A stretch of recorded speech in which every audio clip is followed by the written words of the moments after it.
All right, welcome back to Judging Bouncing Balls. Jeremy, Toby, Eric, how you doing? Good. How are you? Doing good. I'm just going out to make sure we are live on everything, which we are. We're going to push this live on Facebook, so that's going out, and I think we are live as well on YouTube, which is even better. So, Toby, how the heck are you? We're good. We're real good. Another week in the books. One step closer to summer break for kids and teachers. See the smile on your face, Jeremy? Not that we're counting at all. Yeah. Us on the other side of the world, we don't count because we don't get 3 months of heaven. Yeah, I'll be honest. I actually kind of think sometimes it's bad because when it's just like when a vacation's coming up at work, you just that's all you can think about. So sometimes I think it would be better if it didn't happen that way, but it is what it is. I'm not going to turn it Yeah. down. Well, speaking of guys that never take breaks, we have our club director, the big cheese of the club, the guy that greases the wheels. Eric Gebhard. How we doing, sir? Good. How are you guys? Oh, couldn't be better. I like So that you're transition. right. We're working on that all day. I see. So, Eric, you're in the full swing of soccer, I take it, for the spring 2023 season? Yep. Yep. This Yeah? is full tryout mode. Um, State Cup coming up this weekend. Summer shootout. We just got done with hosting the Menasha tournament and the President's Cup at the same time. So, yeah, this is the busiest time of year. Absolutely. So, you had a little hiccup before the President's Cup, right? A little De Pere vandalism. Now, this was in West De Pere for those at home, so the East De Pere people, I don't want to get mad at this. We'll keep it to the west side, but it was vandalism. Uh, yeah. Yeah. It was, from what I understand, somebody broke into the shelter, a juvenile, and lit up a box of marking paint, and then that exploded into other boxes of marking paint. Uh, took a moment to spray paint something on the side of the building first, and take a picture of the fire, and that's how they found him, with white fingers and a picture on his phone of the fire. So, You can't teach stupid. yeah. If you're gonna be dumb, you gotta be tough. That's what we say. Yeah. Yeah, we don't know. Oh It's my like God. some teenager. It's not a total loss, so that's good. But it did interrupt things. Yeah. Was there just I have to ask, was there a trail of white paint to the person? Just like just white footprints, From just what I walking along. understand, yeah. From what I understand, neighborhood ring cameras helped solve the crime. But That's crazy. yeah, yeah. I mean, I got cameras around my house, but I'm going to be honest, they don't work right now. I put up probably 150 trail cameras in Nurian Park, and you always get like a corner of the vehicle that it just doesn't really help you solve anything. Yeah, I remember that you had vandalism out there quite a bit. People tearing up fields, which is just bad news, right? Because those fields don't come back right away. Right? Yeah, we actually caught two kids that were at Pulaski High School, and that was pretty obvious. They had concrete in the payloads of their pickup truck, uh, and but to say they did them all, I doubt it. It's just kids are dumb, and hopefully they learn. Well, since we have two people watching, one of them's Paul. I think it's safe to say that Pulaski's full of hoodlums, and they need to be watched. I mean, I, I, pretty I obvious. we love all our children equally. I'll just say that. Two out of the three of us do. Yeah, We don't know which two though. yeah. Eric already having regrets. Yeah. Try not to get fired today. Don't worry, shock and awe is how we get views. Uh, well, I think we should probably, for those who don't know Eric, you probably should do a little introduction. Just tell us a little bit about yourself, what you do. The director of Wisconsin United, but maybe just give us a small little background so people can get an idea Yeah. of So everything. yeah, I started off coaching my brothers my youngest brother's rec team at age 15 or 16. At that time, I was playing high school soccer, and then, just became totally obsessed with the game.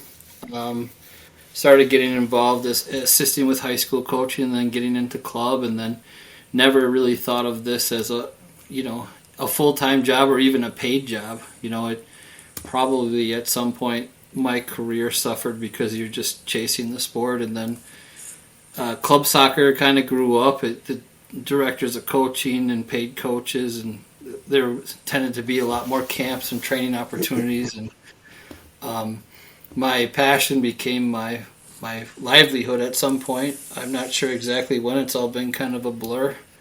But yeah, we'd always play and then coach and then party and then work and try to get off work early enough to coach, and then like I said, the club soccer just started to get bigger and bigger, and here we are. So I'm not going to lie. I thought you were going to say you tried to get off work early to party, but you went to coach, so that's even better. Yeah. I used to work for a landscaping company in the summertime and then coach early in the day. And then the people that own that landscaping company, he would ref at my indoor soccer facility in the wintertime. So we would trade off that way. So yeah. Did you mention, so you were from Green Bay East, right? Yeah, played at Green Bay East. 4 years there. That when I was a freshman, that team this varsity team had gone to state. I thought this will be great. We to go back here next year. That East has still not been back to state. So, that's the only state appearance we had. We had several times where we lost in the sectional finals to Southwest, to a lot of my club teammates who were at Alloway at that time. How many clubs were? Because there were a lot more soccer clubs in the Green Bay area back in the day, weren't they? I mean, they were smaller. Yeah, we had Thunder, Lightning, Storm, so it was all kind of that kind of stuff, and then we had Alloway, which was an independent umbrella, and it still is. FC Green Bay hadn't been born yet. I think that was pretty much it, and then, but it was a lot different. It was, it seemed at every age group, a club would have the team. At Alloway for my age, it was the best team, and then later on, De Pere outpaced us a little bit, but every club did not have a team at every age. It's definitely grown. But then if Lightning had a good team, then Alloway didn't. It was pretty obvious. But then you could see if you could just put it all together, you could see there were enough players in Green Bay to be competitive with the bigger cities. And that we had tried to do a merger for a long time, and you just couldn't get the egos to coexist. So at some point, I had been working with De Pere Select for a long time. I left De Pere Select. I went out to Portland, Oregon for 3 or 4 years. Spent some time working with Nike and a company called Underdog Sports out there. And then at that time, I knew Derek Rhodes, Eric Lofdahl, Dale Rhodes, Mitza Molinar. A lot of those guys had talked about putting together some sort of merger, but it really never. I think people would get to the end and you just give it up too much control, and people would be just hesitant to do that sort of thing. So the fact that when I left De Pere to go to Howard, I think it created kind of an ally on the other side of the fence. And then I knew Shant from coaching against him, but I didn't know he was in charge of Appleton. So when we met to just explore this opportunity for the first time, it was a very good conversation. What it came down to is everybody's trying to protect their little clique of teams that they had, but really what we were trying to protect just wasn't that good. And if that was really what we kept repeating when even in the early stages of, I don't know how this talk went to the merger, but it's a really important thing for northeastern Wisconsin, I think, is that when you started those talks, you have to understand that what you're controlling, what you're giving up control of, is really not that good of a product. That if you're barely getting teams into the state league, there's so many levels beyond that that we never see. But it was just kind of this this fake kind of elitism that didn't really exist, because anytime you got beyond that, you would just get smacked. So Yeah, for I'm really yeah, glad you touched on that, because that's definitely one of the things I wanted to kind of hear from you, is how that process happened in all the mergers. Because, man, what you just hit on is one of the things that drives me absolutely crazy about some of these clubs. And I think you're exactly correct. They want to protect something that they have, thinking that it's so great, but it really isn't that great. And in my opinion, that's my opinion. So to hear you say that, I guess I'm just curious, like, how did people finally come to the realization that that was the case? And they're like, hey, we'd be better together than trying to beat up on each other all the time and then getting on the big stage and getting smacked. well, that, and combined with the fact that soccer enrollment for 3 consecutive years was down 14%. It didn't take a genius to see, if we don't make a move here soon, we're going to be on the outside of this looking in. We're going to dry on the vine. So I think when we got together, I think there was a little bit of haterade among the local clubs. I don't feel that way now. I feel like most of them see that we're kind of leading the way, and that hopefully we're sharing some players that are not a good fit for what we're trying to do back with the other local clubs, because we need them too to compete. But I don't think I think some of the people that are out there that aren't big fans of this type of organization are facing some problems that, if I had stayed in as United Hurricanes, I think they're facing those issues that we would be dealing with right now. You know, Hmm. well, what happens when you don't have enough players for a U11 team? You know, that age group is going to be void in your club, and that leaves a big hole. And then, can you recover from that? You know. Yeah, and I think what inevitably ends up happening then is you do have some people for that team. So then the answer for them is either I go to another club, and I've been in that situation, our family is in that situation, or it's like you just give up soccer. I mean, Yeah. there's not really a lot of options, or you join with a team that's 2 grades older than you or 3 grades younger than you. I mean, I've had kids on teams that literally had 3 age groups, so we're playing kids that are 3 years older than some of the kids, because that's the only way they could form a team, is to jam together 3 age groups, which doesn't really do a lot of good for the young kids playing in that. You can't argue like, wow, they're really playing up. They're just doing it because they have to. It's not because they're so good that they compete well with kids 3 years older than them. It's really not good for anybody. You know, It's it's not. if you say that you have a team with 3 different age groups on, there's nobody on that team that's playing at the right level with Yep. teammates that they can have faith in, and where they can freely move the ball without looking to see who's on the other end of it first. So we call that KYP, know your personnel. I'm not Yeah. passing to that guy, and that guy, and then you try to play through that, and it's an ugly game. Yep. What is your personal opinion? This is not club related, but your personal opinion on playing up or playing up 2 levels. Are you a believer of play your age group? Because sometimes as parents we get a little overzealous, right? We're like, the team my daughter's on stinks. She would be so much better, right? And it doesn't always play out that way. Like sometimes you just got to Yeah. stay put and get better as a team. Well, yeah, and you, it's better to go up a level than an age group. Some people have to deal with their situation in smaller in rural areas, so that's what it is. There are opportunities where a kid needs to play up. He's so bored by the game at his own age. It's very rare. Well, you know, it's more common to say my age group sucks, so let's play up. But then you start looking around, and there's half a dozen kids playing up.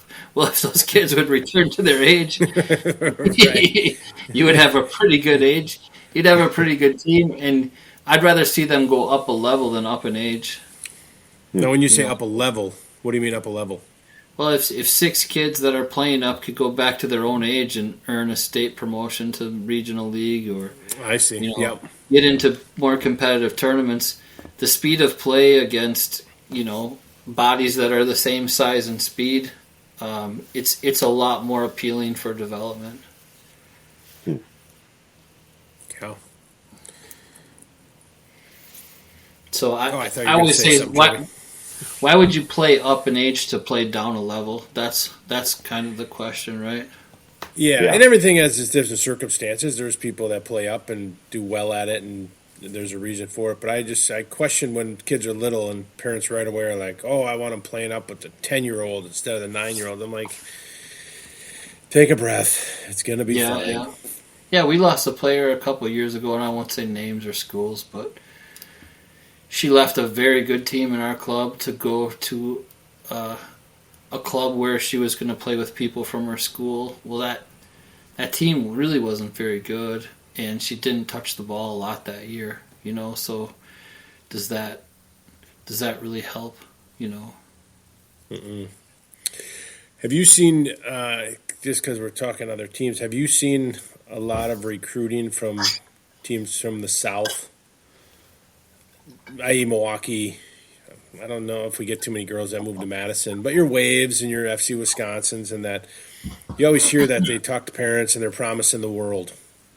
This is a It's really amazing. ugly time. Yeah, this is a really ugly time of year. We are in open promotion right now, so open promotion is a 2-week period where you're free to talk to whomever you want. So, I get kind of irritated by this time of year, but I also am guilty of it too. What I don't like is when people approach a parent sideline at your game, immediately after your game. State Cup happens during open promotion, and there's a lot of scumbags out there. They'll follow the kid right over to the parent and say, "Hey, we really need to get you off of this crappy team and get you over here." And in some cases, they're leaving for better situations, and in those cases, I'm all for it. But sometimes the way it's executed is kind of ugly. When was it It's decided getting that a it's lot two more weeks? aggressive. What's that? When was it decided that it should be 2 weeks? I don't know. It seems like it's just always been that way. And then what if you get caught outside the weeks recruiting? That's an interesting question. I'm convinced that there's nothing they can do anyways, because what happens with the bigger clubs is they say, "Oh, it's not recruiting her." So the recruiting rules for open promotion are USU soccer. So the bigger clubs have USU soccer, US club soccer, girls academy. They have all these different designations. So if we file a complaint, we generally get, I wasn't recruiting her for US youth, I was recruiting her for girls academy, and then there's nothing that can be done. So I'm convinced that while there are rules, there's really no rules. So I've never seen it enforced where it's been, I I don't know that anything's enforceable, to be honest, but you try to respect. You can't get mad at a parent, right? If I'm trying to talk to somebody else's parents, what are they going to throw me in sports Yeah, jail? I that mean, they really can't parents do are that. included as agents, so they they have done that, but I really don't know what they could do. What when we've when we filed complaints, we have filed complaints. We do it kind of, once every couple of years. It comes back to the state looks at you like, what do you really want to do with this? And it's, well, we'd like some mutual respect is what we'd like. So, for us lately, players that have left have mostly come back. In some situations, players that left are in better places, so that's great. We want to promote kids to bigger things. If we could push kids over to Minnesota United or Chicago Fire or just bigger opportunities, that's a good thing. So we definitely want to build adaptable players that will succeed in other environments. That's our goal. So we're not always upset when people leave. Especially when we don't, at certain age groups, we might not have a strong group, and we want people to push forward. We say if this is your last stop, we probably did something wrong. Hopefully they're going on to college and maybe professional, but hopefully your stay here was productive, and we're giving you the tools to move forward. I will say the club stance and the parent stance is vaguely, or not vaguely, but completely different. As parents, we mock, we point fingers, we talk behind people's backs. Now the club seems in a better position to let people go, but us parents don't. We like to make fun of and pick on people. No. Part of the mystique of playing with us. Yeah. Well, I think if you do that, it's really hard to come back. Hopefully, if it doesn't work out, you definitely want to leave the door open. I think. Well, so many people burn it all down, right? I mean, they are instead of just saying, "Hey, here's what I'm doing, and here's why I'm doing it."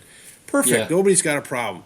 But they have to burn the usually village I hate down. my coach. He doesn't know what the hell's going on, and 100%. These guys are all criminals, and And then they come crawling back, and you got to take them back, and you got to be kind-hearted, and Oh man, right? Yeah. I mean, you know what I'm talking about, Jeremy. You were there. Yeah, no, we have great kids that leave for 1 year and come back, and they're like, okay, well, and I also believe that there are some people that are looking for something that doesn't exist, and there are people. I think we give an honest evaluation. Your kid is not that good. They're a Division III soccer player, but somebody else is willing to feed them lines to cut the check. They just want to cut that check, and they're willing to just tell them what they want to hear. Yeah, I see that. I guess, you're a club director. What are your thoughts on high school sports, especially soccer? Yeah, I think this is a misconception. I've heard you guys say, like, we don't like it, but I think for our club's a lot different than like an ECNL club like FC Wisconsin. We celebrate high school soccer. High school soccer is a good fit for probably 98.5% of the kids, and then the one kid I could think of in the area that didn't make sense to play high school soccer was Ryan Amon. And he got Division I offers from UW Green Bay, Madison, and Marquette. And he got that through SC Wave.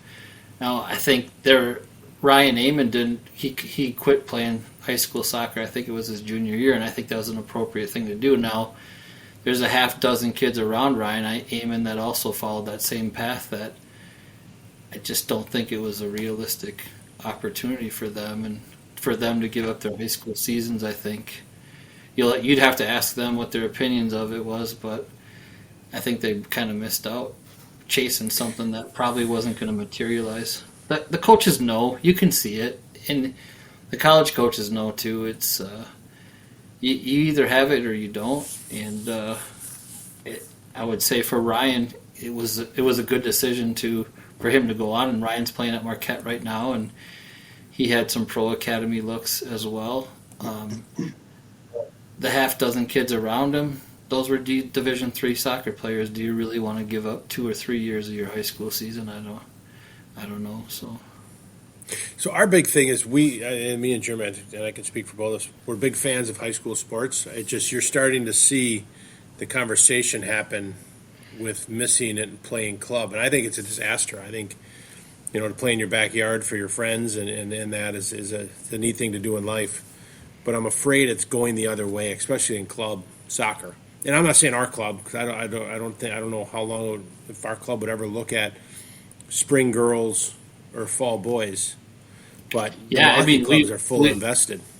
We talk about it all the time. There are groups that we're talking about it with a boys group right now where it might make sense. I will tell you there was a girls group talking about it, and they barely made it through the fall season without ripping each other's throats apart. So I definitely wouldn't want to keep that group together for 12 months. There are some teams that they're just filled with super competitive people, and at the end of 3.5, 4 months, they really need a break from each other. And when they go to high school soccer and they come back re-energized, fresh minds. It's like lightning in a bottle. They play quicker. They seem more happy. But man, that I can tell you with that group that I'm thinking of that was talking about maybe skipping their high school, like they were at each other's throats towards the end of fall, and there's no way in hell I would want to keep a group like that together for 12 months, you know? Yeah, and I think where I come, I'll just say it a little bit differently. Is like the frustration I guess I've had, and not necessarily with our club, but just it seems like the club is great when it comes to soccer, obviously, because it's a soccer club. But when you try to play other sports, there's a weird balancing act of how can you still be in the club team, which is going through all the other sports, if you don't want to be a single sport athlete. That's when it becomes a challenge. And I think what's great about high school sports is I think it is important to be a multi-sport athlete. I think it's good for the body. I think it's good for the mind. I think it's good for a lot of different reasons. I think it can actually make you a better overall soccer player as well. But it's hard to balance the two because there's a lot of things that fall for that are like state cup, for example, in the fall falls right during conference championships for a lot of sports. And so if you want to be on a high level club team, you either have to abandon your club team or you have to abandon your high school team. And that's Yeah. what's really a challenge. And it's like, I understand the challenge that the club has because they're trying to create an environment for competitive play. I just wish that there was an easier way to balance the two so that you could do both. But maybe that's just not possible. Maybe it's not.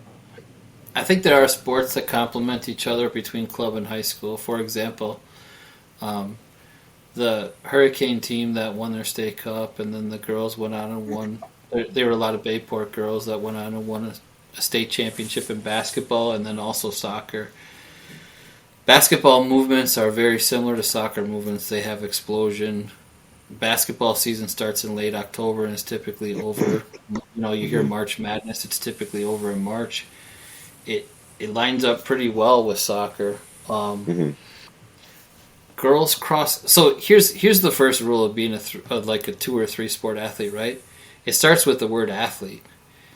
If you're gonna just be a slob in the off season and try to run cross country and play fall soccer, and you're gonna get in shape for cross country the Friday before the Monday of cross country, you have a high you have a high likeliness of injury, and the loads are Yeah. too heavy. Now, if you're lifting and you're doing your maintenance running and you're eating like an adult, and you have an athletic body, then you can probably manage it. But what I see more of is the kid that tries to get in shape for cross country the Friday before the Monday of cross country, and they can't. They pull their groin on Tuesday of the opening week of cross country. They sit for 2 days and then they're perpetually injured for the fall season. So Yeah. Yeah. it helps if you want to be a multi-sport athlete. It helps with just being an athlete and lifting and running and good nutrition and taking care of yourself. And if you're not that, then you might want to start with that department. Now there's a balancing act between clubs too. We're getting more AAU. And before COVID, we had some sort of understanding between each other. Like this was soccer season, this was basketball, this was volleyball. And then when COVID ended and everybody came back, there doesn't seem to be any season. It's just Just all everything. the time. Yeah, Yep. so All the time. that's the hard thing for us. Now, I think most of the coaches, we talk with the high school coaches for especially soccer, about balancing loads, but sometimes the kids don't want to sit out, but so they're not honest with maybe they had 2 cross country meets. We know as club coaches that if you play a competitive game of soccer and you're in an adult body, like let's say 15 and older, it takes 72 to 96 hours to fully recover from that game. Now, I don't know what it is for a cross country meet, but we know the loads that are on these kids. But sometimes the kids aren't honest with you because they don't want to miss anything, and they think they're unbreakable. But I can tell you, between professionals, between high school coaches and club coaches who are communicating properly, we'd much rather have that kid sit out of practice or maybe even a game. And we had a player that was an excellent cross country runner, and she pulled her groin during soccer season, and it was coming time for sectionals, and we just kind of told her, like, look, this soccer team isn't that good. We're maybe 2-7 at that time. You have a chance to really qualify for state, and you're sitting here with a pulled groin 2 weeks before sectionals.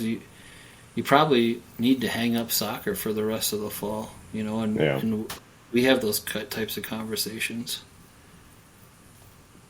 That's good. I like that. I mean, I think that's the way that they should work together. And one thing I will give a lot of credit to, I mean, just look at where most of the powerhouses of soccer teams are right now for high school. It's in the Milwaukee region, probably then it's either northeastern Wisconsin, Milwaukee, and then probably Madison third. And that's because they have the best clubs. So, I mean, you guys have done a really good job from that perspective, balancing, creating or developing players that can then also be really good athletes, not just for soccer, but other sports as well. Thank you. I think it's more evident on the girls' side. I don't think our area is really strong for boys right now for whatever reason. Hopefully it changes. I think our younger groups of boys, maybe 2010 and younger, are really dynamic, and hopefully that ages up. But I don't. And it's, in some ways, it's unfair for. It's just a different world for boys than girls, especially in recruiting, because the international market. When you send a Bayport Pirate to an ID camp, he's there with kids from Albania, Israel, France, and maybe the 17-year-old Bayport Pirate is there against a 21-year-old who just got out of the Israeli army, who's been playing in a pro academy growing up. That's a hell of a thing to try to compete against, and yes. For girls, you have just a different opportunity. There seems to be more places to play and just a less competitive market. So girls from the Green Bay, Appleton area seem to go further. There hasn't been a lot of D1 success out of the Green Bay area, so hopefully we can change that. So leading into that, Paul had a question. How many legitimate D1 players do you think our club could produce every year? Or in a given year, like, what do you think would be, based on the number of people that are in our geography, what are you thinking would be a realistic number?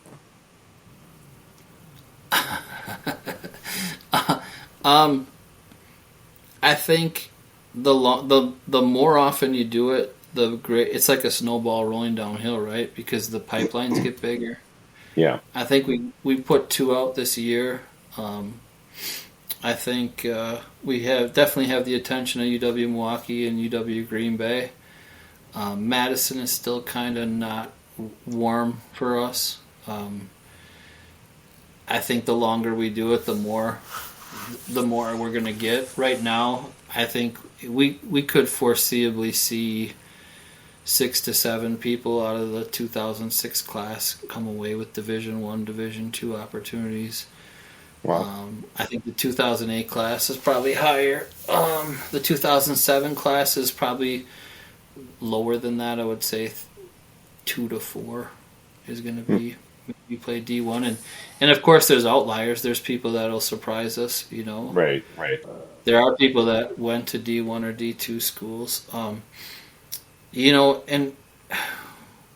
the part of the thing is like.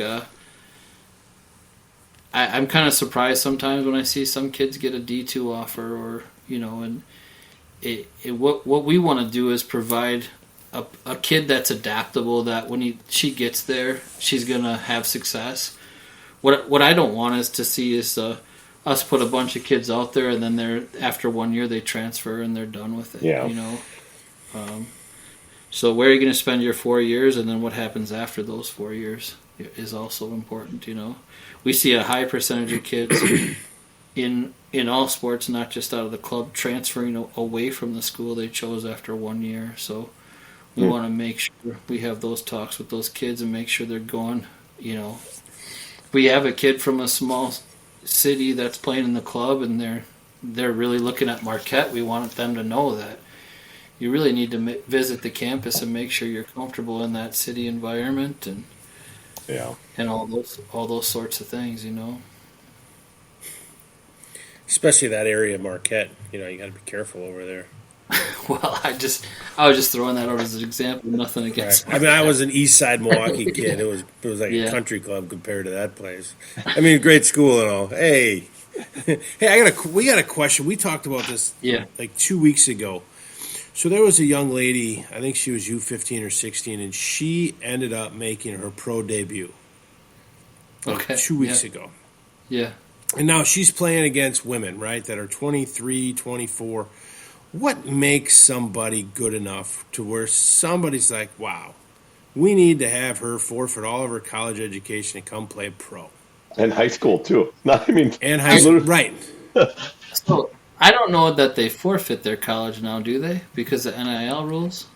But if she's getting paid, I suppose with NIL. Yeah, maybe not. Maybe that's what I didn't... I would say that I saw one of those players and they weren't physically... I didn't see them play, so I couldn't tell you that. But the speed of thought probably is the biggest thing. Their decision-making and their consistency to make the right decision on the ball.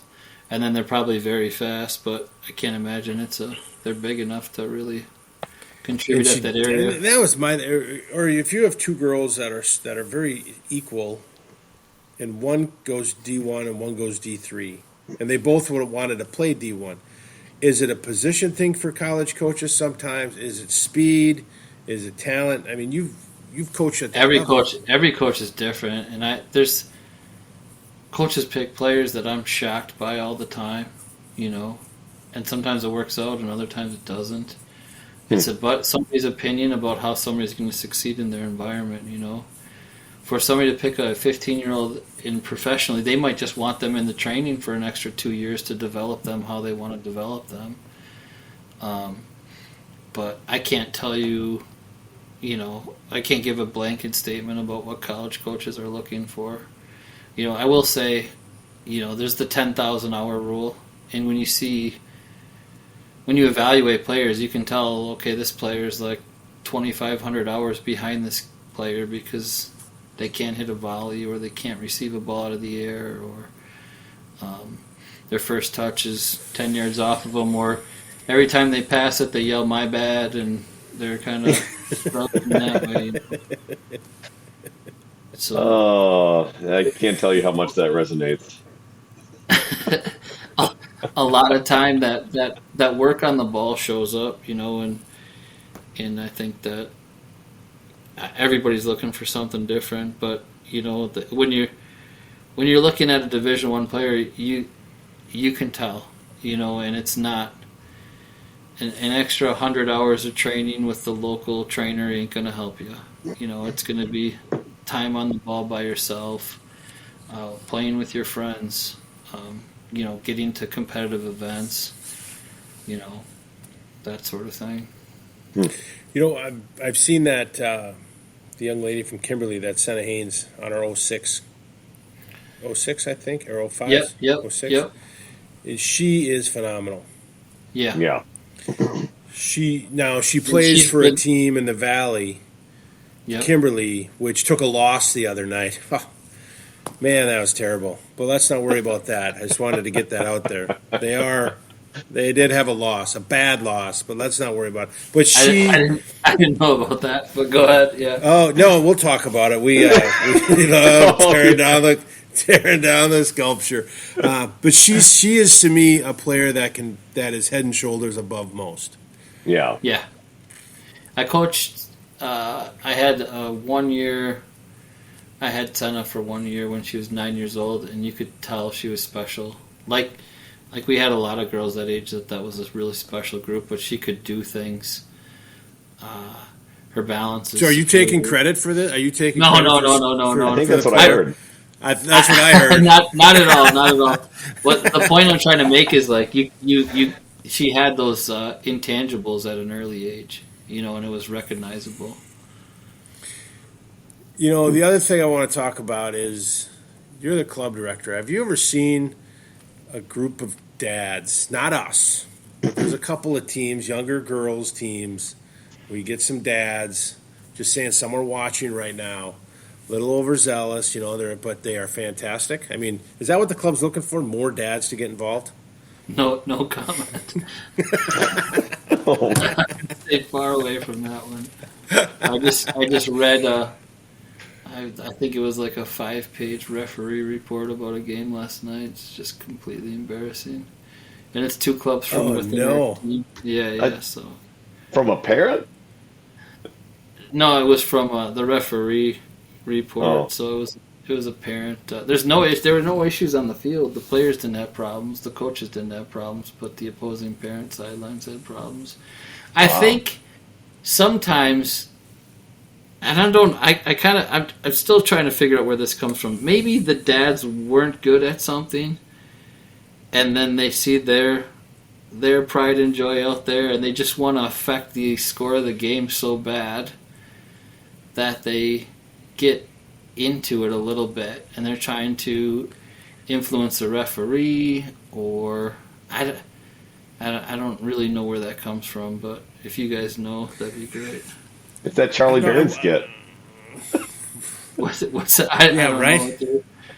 Yeah, I'll share it later. Yeah. Okay.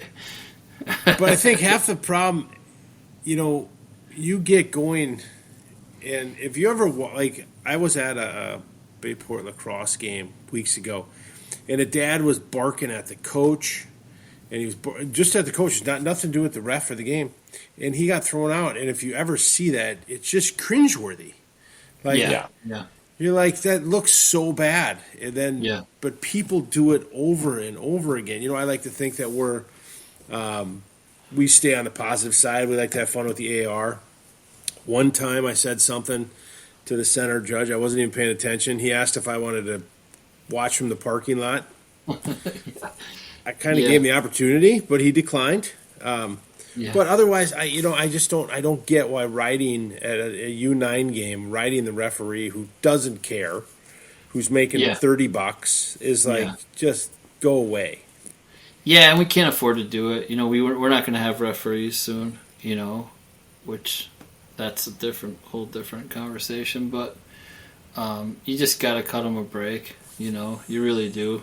I will say that at the Division I level, I see less abusive referees than I do at a 12-year-old game. Unfortunately. So, and those, I actually would agree with that. Those coaches, their livelihoods on the line, and they still have, a lot more respect for the officials than what we have with our. Did you have an issue with parents when you were coaching college? The colleges are not. We do not communicate with parents at all. Because I had talked to a D3 football coach, and he was telling. This was years ago, and he said he was still getting calls, playing time, and everything in college. Yeah, we just don't entertain them at all. Yeah, we did have an instance where a mom got involved once, and that she just, after a game, came in and helped him unpack his locker and left. The only time you're talking to parents in college is it's usually alumni, and you're asking for money, to keep the program going, or you're doing something for the potluck, but you try to keep the... We always say you have to trust us to make the soccer decisions, so don't even ask. Playing time is not up for discussion. Wow, geez, at that level, for crying out loud. Yeah, and most people sit in the stands. I will say that of everything we've talked about, even 99% of the people are perfect, fantastic, super supportive. Unfortunately, those aren't the ones you remember. Yeah, it's the one that really. And people try to as a club director, you're kind of a target for people's emotions. They like to, if their kid's not performing the way that they expect, they like to just kind of like take a shot at you. But what they don't know is that we're completely dead on the inside and have no response to that kind of stuff. But isn't there a level that you're supposed to go through? Like, if you're taking phone calls from parents, I think there's something wrong with. Is it our level? Is it the parents? But like, shouldn't it be like coach, and then the DOC, and then take 24 hours, and then like call you? But if people will go right to you, I don't take phone calls either. Ridiculous. I just if people call or text me too much, I just block them. And I encourage them to email me. Is that why you're not answering my texts? Yes, no, I mean, I had to do it for my family life. You have people that just think they're entitled to spend 6 hours taking up your Sunday, and then they're upset because they just lost a game 1-0, and now they're affecting your only day off. And then, so you take the time to set up a meeting with the coach to appease them, and then they don't even show up for it. So that's when I got to the point where I'm not taking these types of calls. We have a hard 24-hour rule in the club, and if you don't abide by that, then I can't help you really. If people have problems, I encourage them to email me, but I don't accept phone calls. And for people that text or call me too much, I just block them, and it's made my life a lot more simple.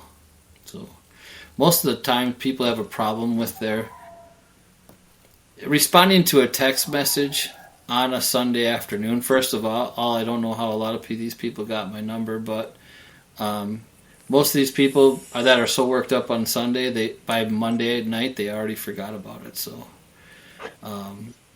to ruin a day of mine for that,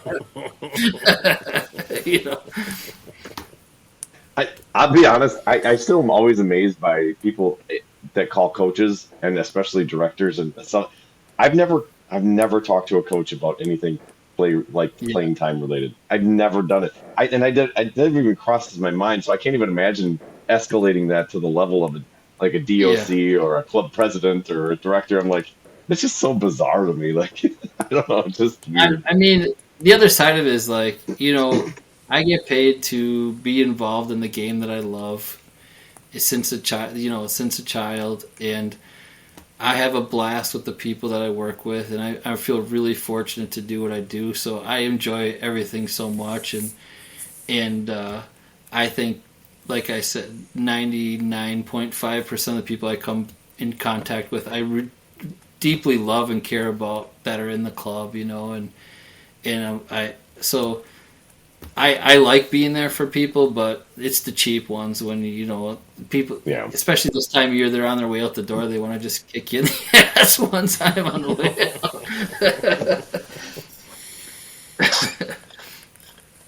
out. Huh.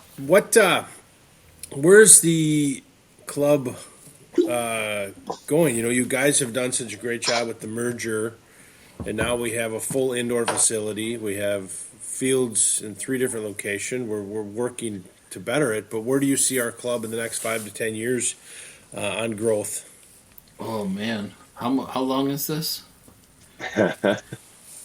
We don't really have a sponsor, so we don't have to take a commercial. So what's interesting is I'm trying to think how could I take this 90-minute conversation and turn it into 3 minutes. It's interesting. I heard a couple. I'll try to relate it to some of the people that have talked on your show, and I've heard it said like, how come it costs so much when our kids wear T-shirts and play in public parks? I think there's a lot more to it than that. It's we spend. I'm gonna guess a number here. It's going to be about $300,000 on infrastructure per year, and that's in leases, pledge fees for USA Fields, Players Choice, rentals of Sports Emporium, Mac Rock, UW Green Bay. We spend, I want to say, another big chunk of money in continuing education. We don't just walk out there and wing it. We're sending coaches to certification courses, conventions. This is a lifelong learning thing, and hopefully that people see that adds value to when we're coaching your kids. There's travel expenses. These coaches, they have to stay in hotels. Hotels have gone up almost 150%. So there's a financial there's a financial aspect of this thing. It costs about $2 million a year to run the club. Right now, we lease facilities, Players' Choice. Like I said, we rent out Sports Emporium, UW Green Bay, Mac Rock. I think where the club is going, I think to have capital assets in some of those areas. I think our relationship with the Sports Emporium is really fantastic. I think our Appleton facility could be a capital asset rather than a hand-to-mouth lease, especially in these inflationary times. So financially, this is the big struggle right now. Is like the worst thing we could do is that the talent of the kids outpaces the infrastructure, and that's we're kind of in that conundrum right now in the sense that you guys have qualified for the National League, or you have a playoff for the National League. We've never really hosted a national team before. So what happens if what happens if we get 6 to 10 teams that qualify for the National League in 1 year, and what does that look like? So I think we have a really dedicated and intelligent board that's looking to the next layer of how to deal with that. So when we say we're running a $2 million club, that's how much we're cutting checks for. So I don't think people realize when you cut your check for Select and it's $595, that kid actually costs us $750. And how we make that up is with our tournaments and our raffle. But our tournaments are really a foundation to add value, and I think we want to be the club that is inclusive and prepares kids without, every time you turn around you're getting nickel and dime. But we want to add a lot of value to our training, and we want to have a top-rate environment when kids show up to train. It should feel like a professional training environment, and that's it. So that's kind of the next step, is just preparing the infrastructure. When we travel to some of these communities like St. Louis, Rockford, not to say that we would be in those conversations for what they're doing, but it'd be a shame to be here in 5 years and not have an outdoor turf field. Things that would help us add a couple months to training. Cancel less practices due to inclement weather, host more events because you're 3 seasons now instead of 2 seasons. So that sort of thing. I think that's where it's going, is just making sure the talent doesn't outpace the infrastructure. I think that's probably the biggest thing. And then increasing pathways for these kids. I think we have good connections to some schools. Can we get more? Can we get a relationship with, maybe clubs like Green Bay Glory, Minnesota United, and just create pathways for more of these kids, that sort of thing. Yeah, do you see soccer? Oh, go ahead. Sorry. No, I just wanted to touch on one thing you said. So how big could this club become? Because obviously the name is perfect, Wisconsin United, right? So that's the whole state. So how big could it realistically become and still be effective? We are not in a phase of growth right now. I say we're in a phase of galvanization. Mm-hmm. We're not trying to grow. We're trying to galvanize. We want to be stronger. We want to provide better coaching, better facilities. In fact, there's a strong argument to say that we're already too big. So, the the club in itself is an open concept. We want to be available to community clubs who are like us, who are in the same situation. So I could definitely see more communities coming on, but we're not in a situation where we're trying to get add a sixth classic team to an age group. That's not what we're trying to do. So Sure. we Okay. just don't have coaching staff for it. So I could see a time when we, maybe have top two or three teams, and then partner with some of our competitors around us to say, hey, maybe you manage these classic teams and help us do that, and we'll send you players, because the coaching resources in Northeast Wisconsin are very limited. And I think we do a good job right now, but it's tough every year when we have tryouts filling that roster. If coaches leave, and we're not, these coaches, they're not making a ton of money to coach soccer, so we're at their mercy to stay or leave sometimes. It is pretty thin. They did hire me. Yeah, but we really want to galvanize, not grow. I could see us adding some communities, though. Okay. Cool. I don't know. Yeah, would how you ever manage- spread this out with satellite teams? I mean, if somebody wanted to be part of our club, but they're in Hudson, right? Yeah, I'm not dying to do that. Yeah, just more problems. We could, but we have a lot of fish to fry before that would. We get calls all the time. There are two communities right now that have expressed interest. I don't, I don't know how much value it adds to our organization. And there's always the conversation is like, do you support a club, or do you just kind of, do all their players just kind of come here anyways? And if you support the problem when you go in to help a club is they always want to say, well, we all got to stay together. Well, usually the person that's telling you that they want to stay together is usually the bottom 3 or 4 players on the team, and the rest of them are dying to get the hell out of there. So that's always a tough conversation to have. What do you see for soccer numbers? Lacrosse is a huge sport that's breaking into high school and that should be sanctioned. Yep. What I heard is you get girls that are being cut from varsity soccer or varsity this, and they're, instead of going to play JV, they're just switching sports altogether because there's a new shiny object, and it's there's, I think football is taking a downward turn in some small communities. What are you seeing with soccer? Do you think the growth is still there to continue, the upward trend?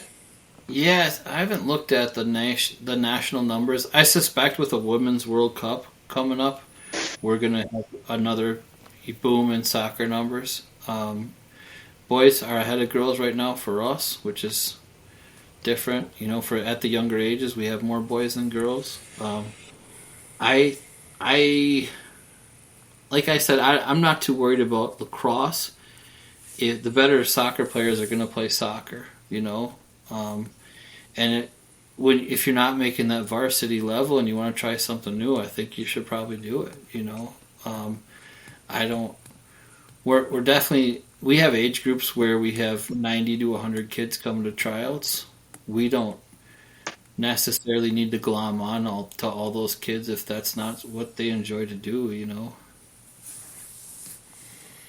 But our numbers are very healthy everywhere, and especially in the youngest categories, ages 6 to 10. That's good. Yeah, we have 9 and 10-year-olds. Actually, 8 to 10-year-olds. We are sitting at almost 400 players. So that's bigger than what United Hurricanes was as a whole club. So we expect that we're growing. We're growing in the right way from the early ages. It's hard to bring kids into the club sideways because the culture's sometimes not really, people just come from an environment where they're just not used to the way we do things. But when they come in at age, 7, 8, 9, 10, we bring them up the right way through the grassroots program of De Pere, Howard, and Appleton and Menasha, and that's really how we want to build it. Do you think there's enough players for, because there's, like we talked about earlier, the amount of Green Bay clubs, and then there's another Howard club and some different clubs in our area. Do you think there's enough to maintain those clubs, or is that what you're seeing, that they're kind of seeing the dwindle because of our success, and they're like, well, how do we get involved? But they want to keep some power, so they don't just want to send kids. Yeah, I think those clubs have been good for us, just getting kids out of rec and into the competitive game, and then if they progress beyond that, I think we're probably the avenue to go with there. I used to have a big issue with Howard Fire because it was two soccer clubs within 3 blocks of each other, but it's just such a different thing now. It's Yeah. Howard Fire does rec. They do a little bit of like Classic 2 club, and they really do a great job with top soccer, which is like handicap, and they started blind soccer, which I really don't understand that, but they're serving a community in a way that I just don't think we could do very well. So I feel like our relationship with Howard Fire is really good, and it hasn't always been. But also I feel like we've kind of taken over some space that they were in. But I'm glad they're doing top soccer because I just don't even know how we would begin to manage that, So I think they have a different position in the market, and they do very well at it, and we're glad they're there doing it, Yeah, no, if they can take, that's a great thing for them to do. I never knew what Fire was doing because, right, they, like you said, Yeah. they were 3 blocks from us. Yeah, they do a lot of Yeah. adult soccer too, which is they have their coaching community. They all play together. Surprised So they haven't it's- called me. That is surprising. It's very different from what we do, and I've never felt like I know there was some bad blood between Hurricanes and Fire when they split up, but I'm friendly with those people and never had any issues. And well, except one time when they adopted the highway in front of our park, that was a sore couple months, but we got through it. That is awesome. Yeah, It's got yeah. Kramer written all over it. Yeah, that was a funny. Yeah, you can ask Shant about what happened with that. He witnessed a fun situation. I think we know what we need to do now. Yeah. No, it's I think we really don't have any issues with them or any bad blood. I really don't think we do with anybody, and not anybody local. We need competition, and hopefully we keep each other strong. Yeah, it's probably good to stay neutral, right? We don't need to be fighting Yeah.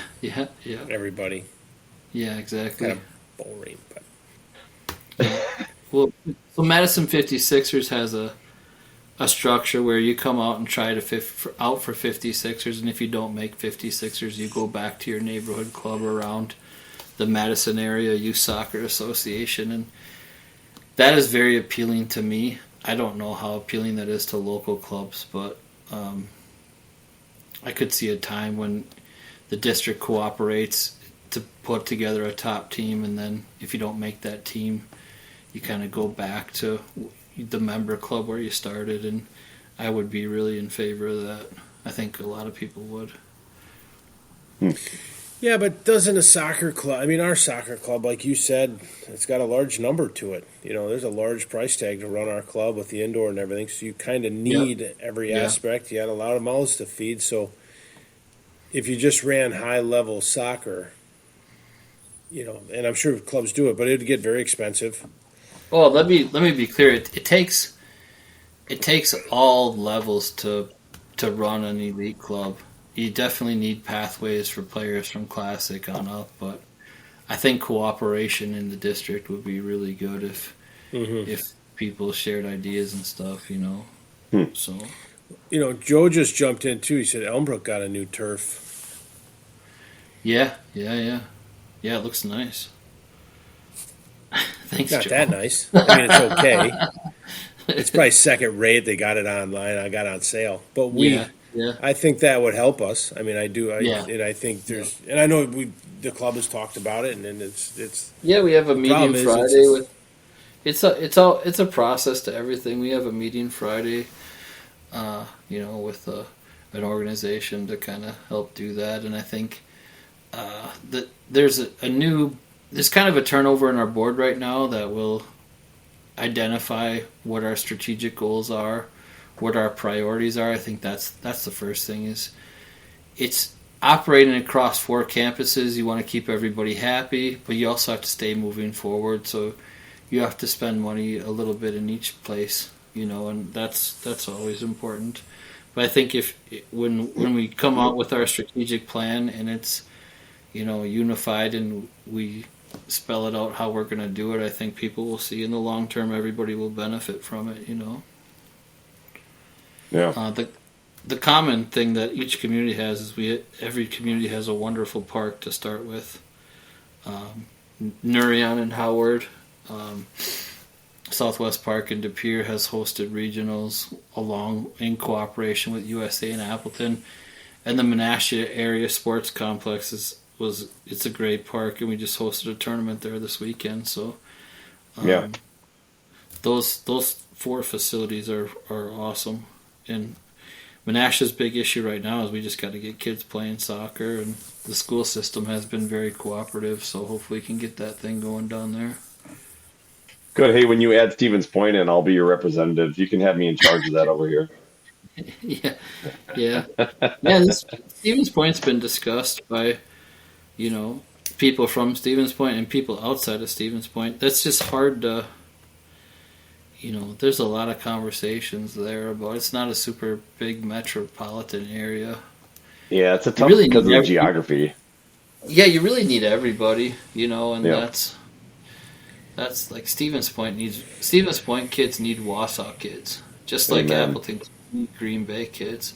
And if you Yep. don't have everybody on board, it's hard to. It goes back to like what you're protecting really isn't that great. Yep. Yeah, no, I think it should actually be Rapids, Marshfield, Point, and Wausau should all be one. Yeah, Honestly, yeah, you could have some pretty decent teams if you had all those population pools feeding, and you had a campus on each city. I mean, you could at least you'd have some talent pools to be pretty competitive. yeah. And I think what people don't understand when they cooperate like that is if you think about the people that are leaving your club, they're nervous that there's no future there. But if they knew there was a future there, they might stay 1 year longer. So imagine what your club would look like if everybody played soccer for 1 more year than they did. You'd have a bigger club, Much bigger. and they would trust you more because you have a pathway for them. You're not just kind of like, hey, can you stay? Because I got 5 of these kids that are 11. I got 5 12s, and you 4 Yep. 13s would really help our team. But the team doesn't really help you much, and that's the team's the vehicle by which the players travel. But once in a while, you got to get out of that vehicle and get somewhere else. Yep, I would agree. And if there's club soccer in Stevens Point, you're not going to drive down here every other day. That's the exciting part. But here's the deal. If the national team, or if you have all these levels and it's like, okay, well, you want to be at the next level, well, then you got to go to Appleton. That's fine. Because listen, I know we don't have the population here in Stevens Point to justify having a team that's even in the Premier League, or we just don't have the amount of players. But if you had pathways, and that's what I think Eric's talking about, if you had pathways where, hey, you're in, small town Stevens Point, you're able to get into a select team, maybe select state level team, and then it's like, okay, you want to go bigger? Now you got to go to Appleton, you got to go to Green Bay. But at least there's a pathway there, and you can jump in some of these tryouts and see if you're good enough to compete at those levels. Yeah, absolutely. I don't know. I Speaking like of it. that, when are our tryouts? June 14th, I tomorrow. think it is, or something like that. The first one's June 1st. Those are the younger kids, and then, you know, We need to sign up for that, eh? Yeah. yeah. Jeremy signed up. I I did. thought you were. No. I Get did out of that here. like a week He's and a half terrible ago. at everything. I am, Wait, but I no. signed up. Shant has just been sweating it out, wondering when Toby's going to sign up. He calls me every day. He There's, just figures you're on the way out, looking at other things. I'm going to be honest, there's some money being thrown around. Not to my kid, Yeah, the old man. yeah. Something yeah, nice, yeah. maybe a hat. Nobody's No, I got to calling do you. that. Nobody's Nobody's calling calling you. I will Speaking of sign which, up. where's all this recruiting? You talk about the FC wave and all that. Where's all the recruiting? I haven't gotten a call yet. What's going on? Oh, if you wanna see something funny, go to State Cup and watch the U12 bracket and just see these scumbag coaches from Milwaukee will just walk right over to your parents and be like, Wow. it's really. Why doesn't anybody ever talk to me? Like, nobody ever comes over like, hey, Yeah. you're good Yeah, looking. You know? Your Like, kids are too old. Your kids are too old already. They're already 15, so Oh. they figure they're pretty much wasted. But why Wow. can't they recruit me? Like, yeah. we could No, use it's more dads right- like you. It's right out in the opening. You just smash their team, and they're walking your sideline, shaking hands, and it's pretty scummy. I gotta go. I might have to. I'm gonna be down there quite a bit. I might take a Yeah, ride over. yeah. I need a golf cart, by the way. And when you see them, I think say, it'd "Are be you the best. scumbag recruiter that Eric's been telling me about?" That's funny. Maybe I'll just go and pretend to recruit. Jeremy, this is where we got to wear our stuff. Oh, yeah. So, Eric, me and Jeremy are, and it probably won't be this at our home turf, but when we go to St. Louis, we are going to wear khakis, and then we're each going to get a Like UCLA Polo. sweatshirts and stuff. Yeah, Ohio yes, State. and then clipboard and and just be like, no, doesn't have it. Just ruining dreams. I think people are gonna see through that. Maybe. You think so? I think we could pull it off. If I cut my hair so I look respectable, I think we could pull this off. I think you guys would have fun. That's for sure. That's the main thing, right? As long as Oh, you guys yeah. are having fun. Yeah.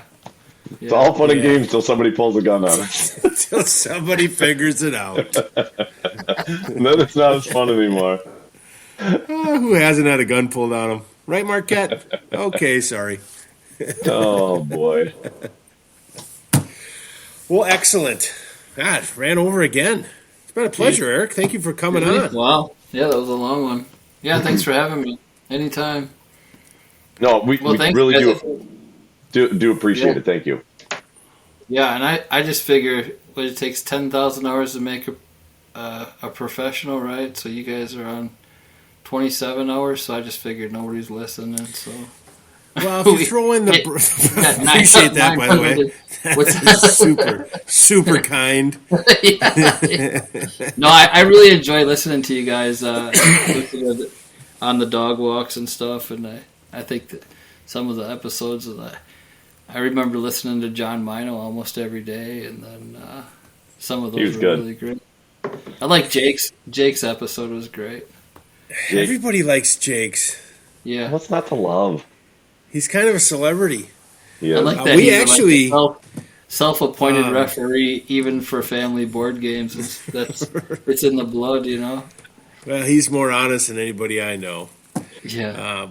I reached out to and this isn't official because he hasn't responded back. Well, I reached out to the new GB basketball coach, and he got back to me. He's like, let's do it. There you go. It's kind of falling on deaf ears right now, but I'll get there. I'll get him. Yeah. Yeah. you But guys we are do big. need like a D3 soccer coach would be fun, and then like a D2 and a D1. That's kind of our goal, to kind of try to explain the different levels. Yeah. I could can do it. connect some people, yeah. And then we got to figure out how to get our kids scholarships. So that's your job. Maybe right? don't lead with that. Do we want a successful D3 coach or just a D3 coach? Because I'm sure we could probably find one. That's the scam at all the big camps. You know, you go to a camp and it says, you know, Harvard's going to be there and Michigan's going to be there, and then it's the fourth volunteer coach, and they're Yeah. paying him $600 to walk around in his tracksuit, and That could be us. maybe that could be advice. Yeah, maybe you could get paid. You're saying we get paid? Yeah, We're This is just gonna have amazing. fun. yeah, yeah. Oh, that's funny. Well, awesome. Hey, appreciate it.